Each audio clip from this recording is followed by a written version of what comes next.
ఏపీలో గ్రూప్ 1 ప్రధాన పరీక్ష జవాబు పత్రాల మూల్యాంకనంలో అక్రమాలను జరిగాయని వచ్చిన ఆరోపణలను నిగ్గు తేల్చేందుకు హైకోర్టు కీలక ఉత్తర్వులు జారీ చేసింది.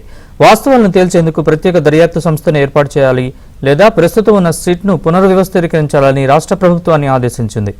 ఈ సిట్కు అడిషనల్ డీజీ స్థాయి హోదా తగ్గని అధికారి నేతృత్వం వహించాలని స్పష్టం చేసింది. సిట్ ఏర్పాటు వివరాలను 3 రోజుల్లో రిజిస్ట్రార్కు సమర్పించాలని ఏజీని ఆదేశించింది.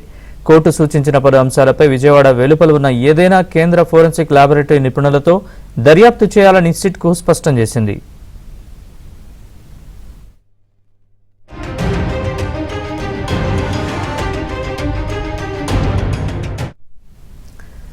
ఉద్యోగాలకు ఎంపికైన అభ్యర్థుల జవాబుపత్రాలు సక్రమంగా ఉన్నాయా లేదా అనేది పరిశీలించాలని ఆదేశించింది.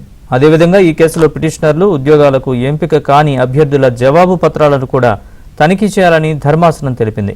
అలాగే మెరిట్ లిస్టులో ఆఖరిగా ఎంపికైన అభ్యర్థి కంటే దిగువన ఉన్న 100 మంది అభ్యర్థుల జవాబు పత్రాన్ని కూడా పరిశీలించాలంది ధర్మాసనం. ప్రధాన అప్పీళ్లపై విచారణను మార్చి 16కు వాయిదా వేసింది. ఈ మేరకు హైకోర్టు న్యాయమూర్తులు జస్టిస్ భట్టు దేవానంద్, జస్టిస్ హరిహరనాథ శర్మతో కూడిన ధర్మాసనం బుధవారం ఉత్తర్వులు ఇచ్చింది.